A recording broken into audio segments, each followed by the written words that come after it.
Hey, it's Becky, and today we're going to be unboxing all 4 of the box sets for the History of Middle-earth, which are new editions that have been printed in, I think it was 2023 to 2024, and the final box set came out just a few days ago in August, and yeah, we'll be unboxing it.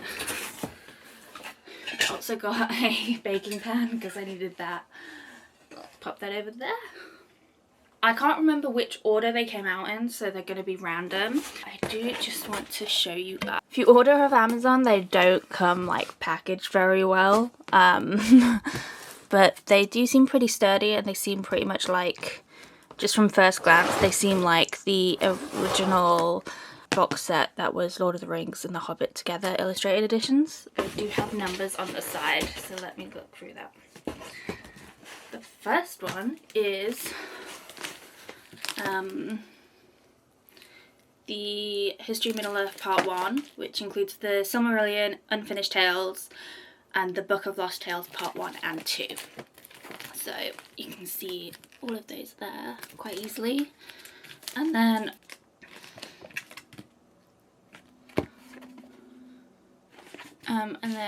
you can see they're all numbered as well, so when you're on the shelf you can tell which one's the first, and it has them on the top as well. And then it's a really tight fitting box, so they're not coming out just now. I'll get them out in a minute. And then number 2 is the Lays of Beleriand, The Shaping of Middle-earth, and The Lost Road. And they look like this. Let me see if I can get the paper off.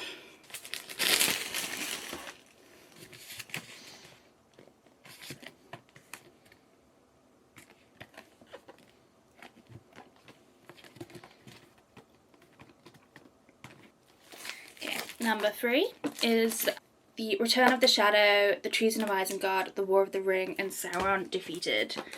This one is also, the wrapping's already a little bit undone as well. However, I've not seen any damage yet, so the books themselves and the covers are all intact. This one isn't as loose a fitting of a box. The books immediately started slipping out. I'm not sure why, but let's have a look.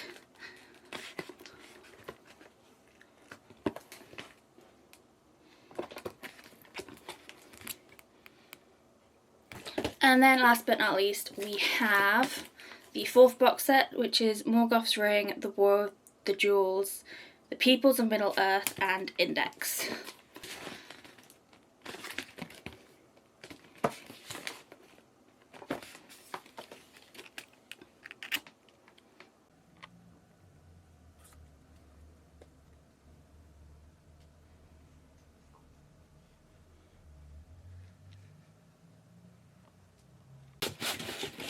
Let's go through them one by one as well.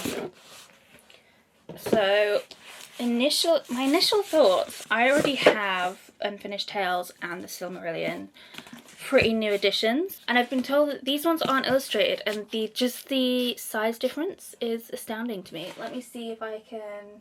So I found my initial copy of the Silmarillion.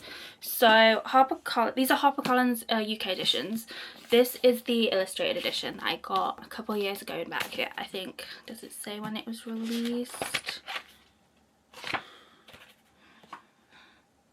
This one was released in 2021, and this one was released in 2023 as part of the box set that I just unpacked. And just look at the size difference without the illustrations. And then it's the same with Unfinished Tales. So can you guess which one is the box set and which one is the illustrated edition?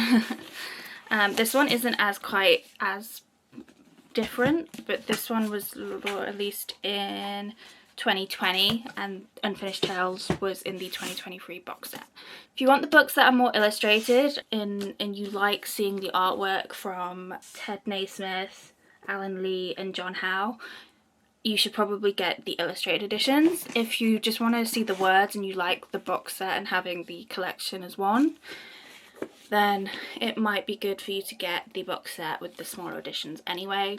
I do actually find that this one here makes the Silmarillion look a lot less dense than I always thought when looking at it, including even, I think my paperback's in the other room because I've been reading it recently, but even this is even thinner than the paperback, although it is obviously a hardback. It's a longer book in general. But yeah, you open it up, and it does have, all of these books are meant to have double covers. So you have the beautiful, oh no, I'm dropping things.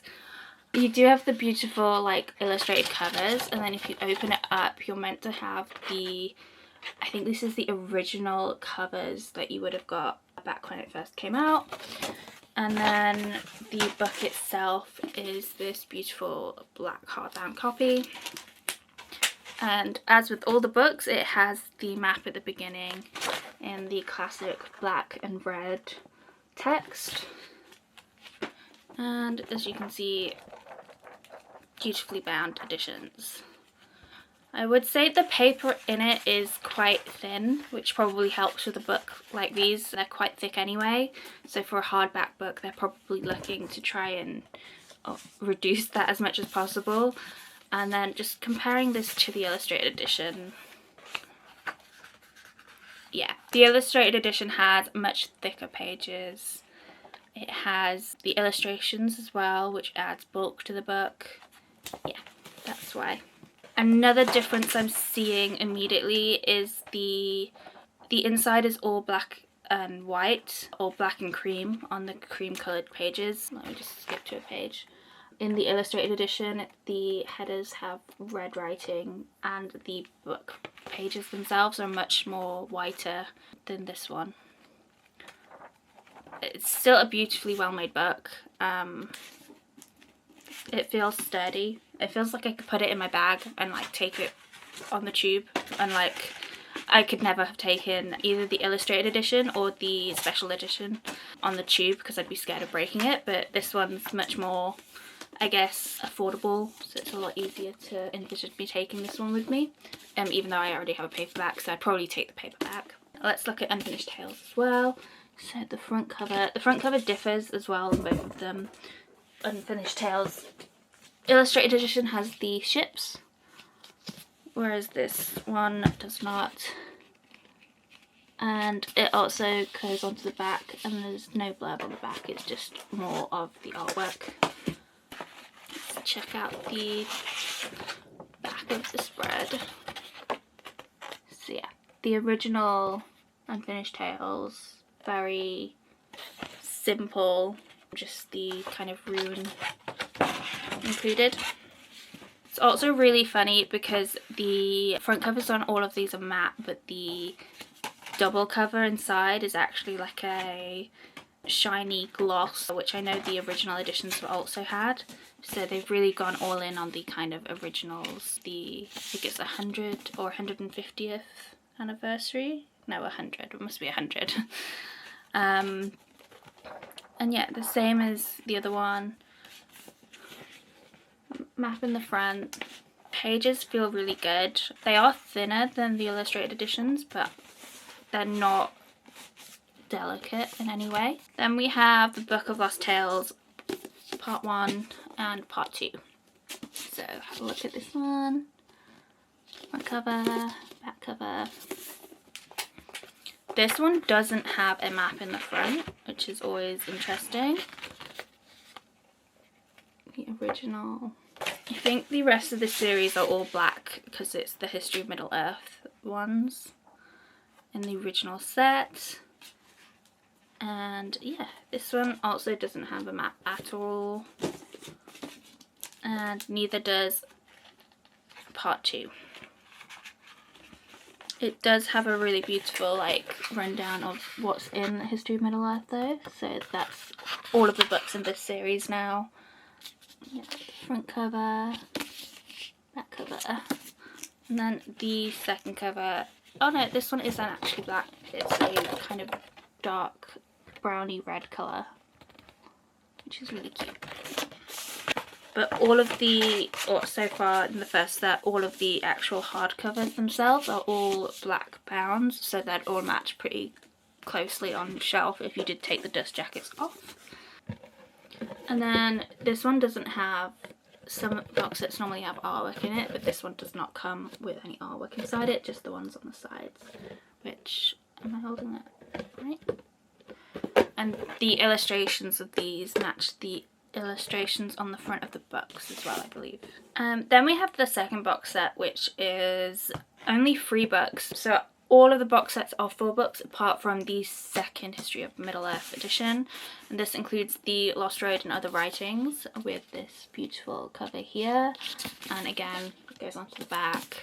And the initial cover, original colour, which is blue, is on the inside. Then we have the Shaping of Middle-earth, which is this beautiful battle scene on the front, if you can see that. And then the back is more of the landscape. I just really love these like full spreads just because they are such beautiful artworks. And then we've got the Layers of Beleriand, which has, again, a fighting scene, beautifully done. I believe most of the artwork's done by John Howe across all of them. I might be wrong on a few of them, as I know Ted Naismith and Alan Lee also did a lot of artwork for these books. But I think most of these are John Howe, so yeah, they're just beautifully done. Then we have the third box set, and this starts with the Return of the Shadow, which is this beautiful Gandalf drawing in the Shire, which I adore. This one is by John Howe, I'm pretty sure. I've seen this one online before. And then the back, so more of the Shire. I just love all of the kind of natural work. I love some of the darker scenes and the fight scenes, but I love the big landscapes from Tolkien's work so much. And again, these have beautiful insides, but no maps on any of the History of Middle-earth ones, and the original kind of Brune History of Middle-earth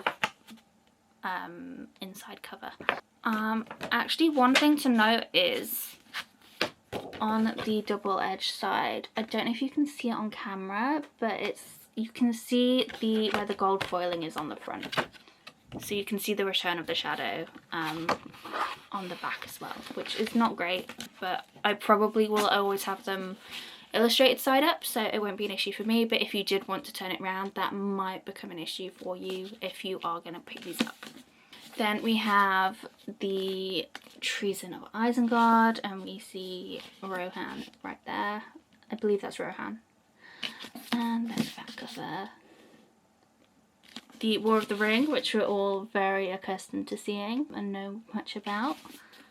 The back cover. Again, this is kind of a little bit of nature, a little bit of fighting, but gorgeous, gorgeous scenes. And then Sauron defeated, which we always love to see. Back cover. And let me just see if it's the same on these ones. So this one is also, it's red, so it's less visible, I think, than on the black, but you can kind of see the front cover as well, which is interesting, but it's back to front on the reverse, so I probably wouldn't choose to have them out that way. And then our final, but last but not least set includes Morgoth's Ring, the War of the Jewels, the Peoples of Middle-earth, and the Index. So first off is Morgoth's Ring, and as soon as I saw this online, I knew I had to get this edition because this cover is gorgeous. I just love the artwork so much, and then it goes on to the back. Yeah, it's slightly, I don't know if I'll be able to open the cover wide enough, but this art is just always stunning. It's not as bad on like the deep purple colour for the inside of this one, but yeah, you can still kind of see the foiling. The foiling's definitely left an imprint when they've been doing it, unfortunately, but I think most people probably want the illustrated editions anyway, because there's just beautiful artwork by John Howe. Stunning. And there's the War of the Jewels. I don't like this artwork as much. I feel like it's a bit plainer than normal, but it's still really stunning. And yeah, there's the back as well. And then we have the Peoples of Middle-earth, which is, I always love as well I like the nature scenes, but I also love the sea and the boat scenes because they're just so wonderfully done. Anyone who can draw or paint water is a magician to me. Like, just stunning work all round. and a bigger C on the back. And then last but not least, we do have index. Beautifully named, but also beautifully covered. Look at that. And then the back is just a really simple, serene scene as we come to the end of the history of Middle-earth. This one's a lovely green colour, which is like a dark green, like the edition of the Hobbit I have. You can't really see the gold foiling as much on this one. I love them all so much. They're all really beautifully bound, beautifully done. I'll probably do a deep dive into each of them just so you can see them more as well. But yeah, that's all 4 sets, box sets of History of Middle-earth. Big illustrated front covers, not illustrated inside to be fair, different to the illustrated editions from HarperCollins we had before, but beautiful all the rest. And yeah, I hope you enjoyed this quick look through of each of them.